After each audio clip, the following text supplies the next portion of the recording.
السلام عليكم، كنتمنىكم تكونوا بخير وعلى خير وانتم كتشوفوا هاد لا فيديو ديال اليوم جيت نشارك معكم سباغيتي بصوص بلونش اللي كتجي زوينه بزاف، وكنتمنى تنال الاعجاب ديالكم وتجربوها على بركه الله. كناخذ واحد المقيله، كنوضع فيها هنايا معلقه كبيره ديال الزبده وثلاثه القطع ديال الشامبينيون اللي قطعتهم قطع رقيقه كيف ما كتشوفوا.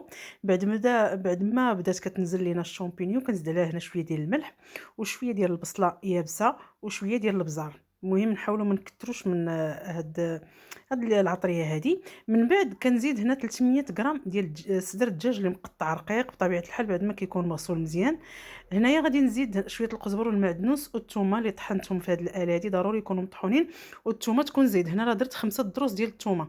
بعد ما كيبدا يطيب لنا الدجاج والشامبينيون، غادي ناخذ واحد المغرفه ديال الماء ديال لي بات اللي كنطيبوا، اي نوع كطيبوا غناخذوا مغرفه ديال الماء ديالها صافي. ومن بعد غنزيد هنا كاس ديال العنبه ديال الكريمه ديال الطياب. كنزيد هنا كاس ديال العنبه، اللي ما عندوش هاد الكريمه يمكن ليه يدير الكريطينه الصغيره ديال 200 غرام حتى هي راه كتجي زوينه.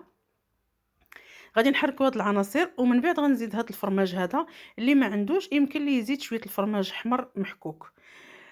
وصافي هنا كنحركوا هاد العناصر، غنخليوها تقريبا دقيقه وغادي نحيدوها من فوق البوطه.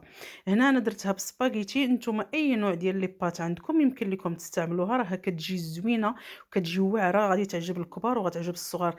ثقوا بيا الا جربتوها راه زوينه ودغيا كطيب، يعني 30 دقيقه ولا اقل كتوجد هاد الوجبه هادي. كنتمنى تنال الاعجاب ديالكم وتجربوها لوليداتكم. راها بنينه بزاف، وبالصحة والراحة للجميع، ونتلاقوا إن شاء الله في فيديو جديد. مع السلامة، إلى فيديو قادم بحول الله.